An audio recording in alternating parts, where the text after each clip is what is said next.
Was a girl running in our group. She had a high-speed motor in a 40 Ford Coupe. She had a racing cam and a supercharged. Look at Buddy, hot rod and large. She's a hot rod. She's a hot rod. We have a lot to talk about as far as the car world goes. A lot of it is electric, which Chuck is very familiar with. That's what he does. He's an engineer of audio and video and electricity, so it's kind of scary. I don't let him touch anything when he's here, except the knobs. He can turn the knobs all right. Hey, now, who did you call when your TV wasn't working? Let's be honest. know. You called me first. I know I did. So, yeah, Chuck's an engineer. He can fix it. The pandemic's toll includes a historic rise in pedestrian deaths. These are just the numbers. We've talked about this before. The rate rose 21% in 2020. Over the previous year of 2019. And the increase may not subside along with COVID-19. Highway safety officials say speeding motorists and diminished traffic enforcement may be driving an increase in pedestrian fatalities. That's reached historic proportions during the pandemic. Accordingly, or approximately 6,721 died in 2020, according to estimates from the Governor's Highway Safety Association. If it holds, that would be the highest number of pedestrian fatalities in 31 years. 31 years. Number resembles, or it represents, a 4.8% increase over 2019. More people dying, less people driving. Well, remember, this is the same thing that we talked about a couple weeks ago, where you had, traffic fatalities went up for drivers as well. And that was sort of not entirely unexpected, the idea that less people on the road, people drive faster and things like that. Drive crazier. Right. People making U-turns where they shouldn't and just doing what they want because there's nobody on the road, they think. Right. Nobody's looking. Everybody thinks they're the only driver on the road. Well, that's what it is. Anyhow, it is what it is. Are you ready for the lawsuits, Chuck? Here it comes. I told you about this. Workhorse is now challenging the United States Post Office decision to award the vehicle contract to Oshkosh. Workhorse has proposed building an all-electric vehicle fleet for the Postal Service and has the support of many U.S. lawmakers. Electric vehicle company Workhorse Group filed a legal challenge on Wednesday to the U.S. Postal Service decision in February to award a multi-billion-dollar 10-year contract to Oshkosh Defense to manufacture a new generation of postal delivery vehicles. Yow. The contract should be worth more than $6 billion in total. And it's going to be that, at least that. It allows for delivery over 10 years of between 50,000 and 165,000 of a mix of internal combustion powered and battery electric vehicles. That's the Oshkosh contract. Workhorse has proposed an all-electric vehicle fleet for the USPS and has the support of many U.S. lawmakers.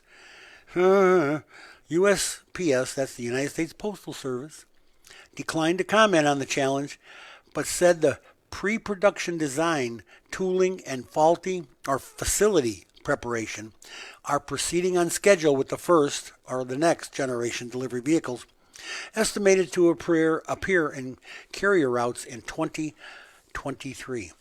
So they're going to go ahead and do it. Well, I don't blame them. I'll be honest. They got a signature. In full disclosure, I was holding Workhorse for the same reason, expecting that contract. A lot of people at the time expected that Workhorse would be it was the most likely to receive the contract. And we talked about, the idea of Oshkosh, and it likes to write a lot of checks to people in Washington, so it shouldn't have been terribly surprising. Oshkosh has got a big, and they're owned by the right people, and they write big checks. But yeah, I think my stock dropped in half as soon as that announcement came out. So. Oh, but you know what? The government actually wants, and the president and the rest of the people want all electric. Right. They don't want a combination. I mean, the last I heard, it was like 85-15, only 15% electric from Oshkosh. Well, and remember, we've always talked about the idea of for in town, electric's a good solution. Delivery vehicle, something like that, if it has the range. And that was one of the issues of, electric buses and things like that is you have this, like up north here, you say, well, here's the predicted range of this vehicle, not factoring in, cold days and things like that. So I understand. I work on postal vehicles. They don't get a lot of miles. Right. Well, it's the same route day in and day out. And you can easily figure out this is the route this vehicle will travel. This is how many miles it needs to be able to travel in a day, and that's easy to calculate. It's not like you or I just jumping on the road. So I think that's a good solution for these in-town vehicles. Anybody like Amazon, the pizza delivery guys, it's a good solution for them. It may not be the best solution for somebody who travels, across the country. No, I don't think the electric vehicle is the future for long travel. Right. But I not yet anyway. Right. It's going to be.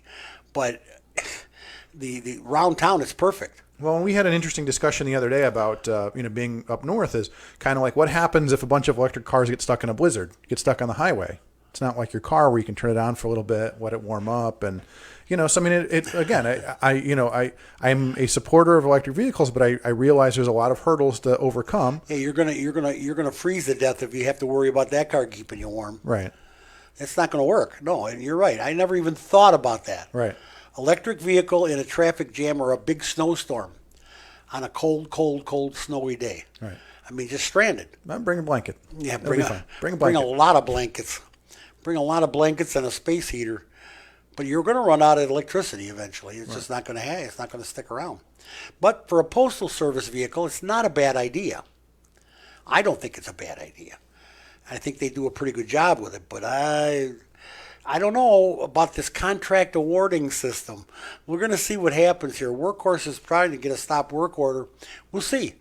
If the government decides they want all electric, Oshkosh may be out the window. Right.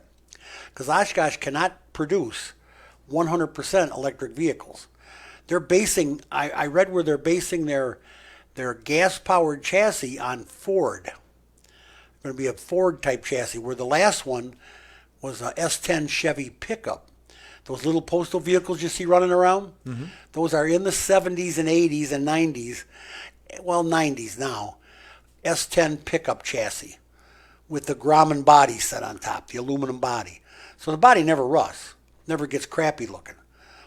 But they don't put no miles on them.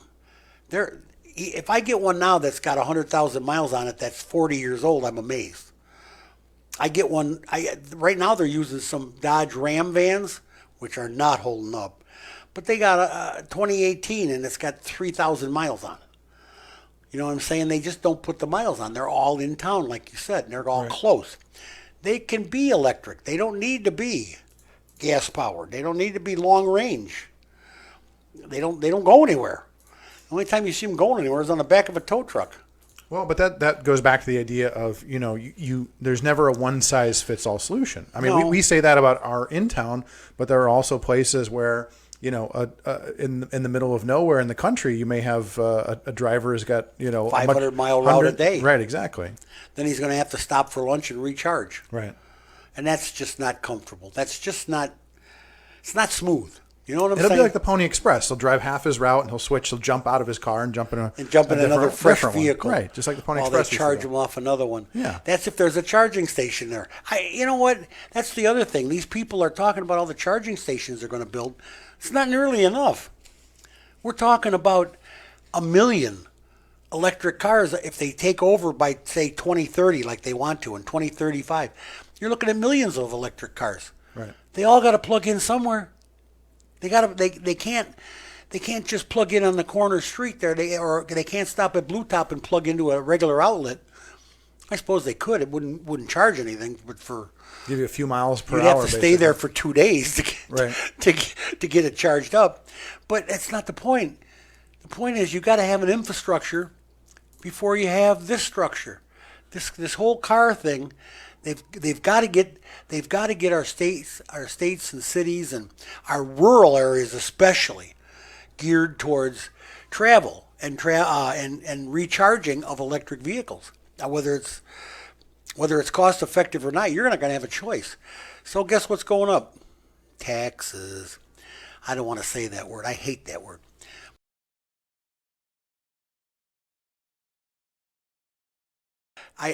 Chuck and I were talking at the break. Tesla has a new record, Chuck. So they have set a new track record that the Model S Plaid. So they talked about this for a long time. It was sort of a rumor that it would become the fastest production vehicle. Plaid, is that a Scottish vehicle? Is that aimed at the Scottish They go to people? Plaid. I think there's Elon has a lot of Easter eggs. There's all kinds of neat things that his cars can do and things like that. He's got Easter eggs, that's for sure. So they have the Model S Plaid, and they say under the right conditions, they say under Tesla's conditions, the Model S Plaid can go from 0 to 60 in 1.98 seconds, running a quarter mile in just 9.25 seconds. Yow. Off the showroom floor. No, not at all. No, not at all. That's been tampered with. Well, remember, this is almost like a computer now. This is like almost like a computer on wheels where you can go in and tweak all sorts of things. You can do whatever you want, exactly. So it's kind of like, so a quick aside, I bought my son for his birthday, I bought him one of these little electric scooters. And then I started Googling it. It's got an app and everything. I started Googling it. Well, sure enough, you can hack the scooter and make it go faster. And that's the first thing he told me. Let's hack my scooter. So the Tesla's the same way. So, I mean, technically it's a production vehicle, but they said it has to, it's not your vehicle. It's not the one off the showroom floor.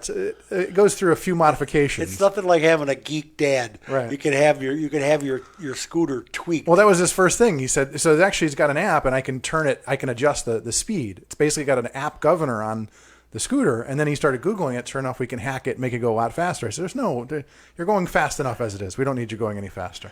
Well, you know what? When you were a kid once, you wanted to go faster. Come on, Dad. Yeah, and then I also fell on my face. That's why I went over the handlebars a few times. Don't be surprised if you get coal in your box tomorrow Right. for Father's Day. By the way, happy Father's Day to you. Thank you. You have a wonderful family. And one boy, one girl, one picket fence, right? Yep, and one DeLorean. You don't have a dog. I have cats. You have cats. I have cats Okay. and a DeLorean. Cats and a DeLorean. Mm-hmm. Yep. A torn apart DeLorean in the garage. I don't think that was part I of have the pieces Was of that a a DeLorean. part of the equation? She keeps asking me what we're going to do with it. She said I got to park my car during the winter. I said I'm going to take it to George's place, put it in the shop. Oh no. No. Last DeLorean left there years ago, and it's never the twain shall meet again. I had it in there. I have had several in there. I was listed in DeLorean magazine as a repair person. Yeah. Back in the good old days. Let me just tell you how scary that is. Anyway, has anybody been driving around the car lots lately and looked and seen how there is no cars? There is none. I mean, there's very few dealers have anything on the lot.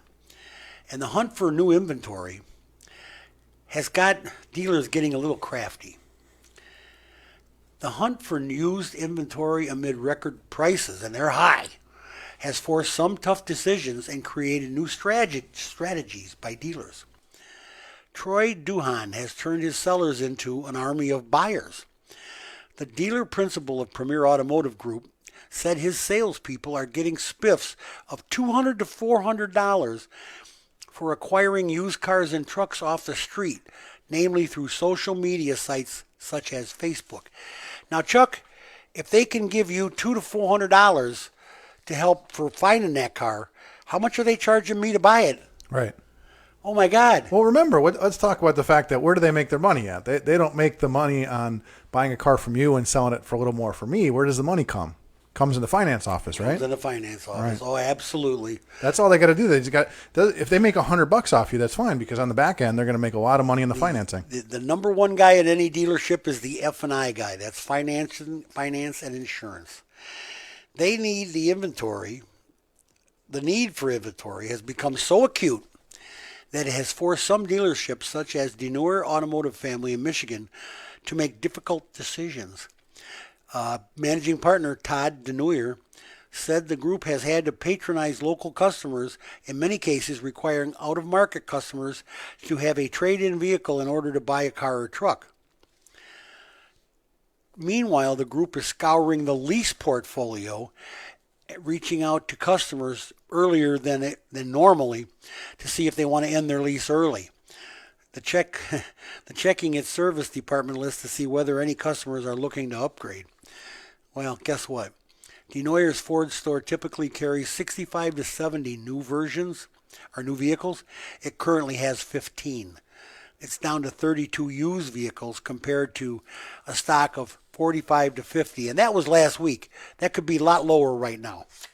Those numbers could be they could be a dream from last week because everything is so boogered.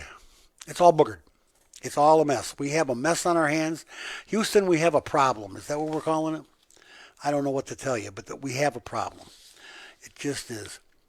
To see a couple of developments in the electric car business, Chuck, that kind of made me wince, but not bad. Lincoln Motor Company plans to expand its lineup in the U.S. and introduce 4 new battery electric vehicles by 2030 as it transitions to an electrified portfolio to match its luxury rivals. Yeah, Cadillac is going to be all electric, Chuck. You're going to buy electric Cadillacs, and that's all you're going to get. So they're saying they expect half of their sales to be all electric by 2026. Oh, yeah. Oh, yeah. Executives at Ford Company Premium Brands said Wednesday at Lincoln, they're talking Lincoln, they expected that the 2026 half of all sales globally will be zero emissions vehicles. Zero emissions. Now, that doesn't mean all electric. By the end of the decade, each nameplate Lincoln offers globally will come up with an electrified variant, although the brand expects to sell at least some gasoline-powered models by then. They don't mention fuel cell. I don't think Ford is into fuel cell whatsoever. In that future lineup, Lincoln will offer 4 battery electric vehicles on Ford's new rear-wheel drive, all-wheel drive EV architecture in North America and China, or China as we used to call it. The move comes as Ford expects 40% of its global volume will be all electric by 2030, and some of Lincoln's chief rivals, such as Cadillac, go all electric at the same time. So Cadillac is looking at going all electric by 2030. Yes. They're going to be, Cadillac is already, they're here. The electric cars are here. Right. And we still don't have the infrastructure. Don't tell me we do. But we have the cars because everybody's building one now. Not just Tesla, not just one of the startups, not Rivian or Lordstown. This is Cadillac, Ford, building electric cars and putting them on the street. Volkswagen, Mercedes, all of them are putting electric vehicles on the street. They're driving them. That's all they do. Just get them on the street. It's your job to get them charged. They just want to get them on the street. You deal with the rest. Yeah, they don't care. Once they're outside the gate of the plant, they don't care. And that's a profit, right? Pay us and go. Get out of here. Get it off the lot. That's all that matters. Get it off the lot. You can charge it it's your problem. Someday.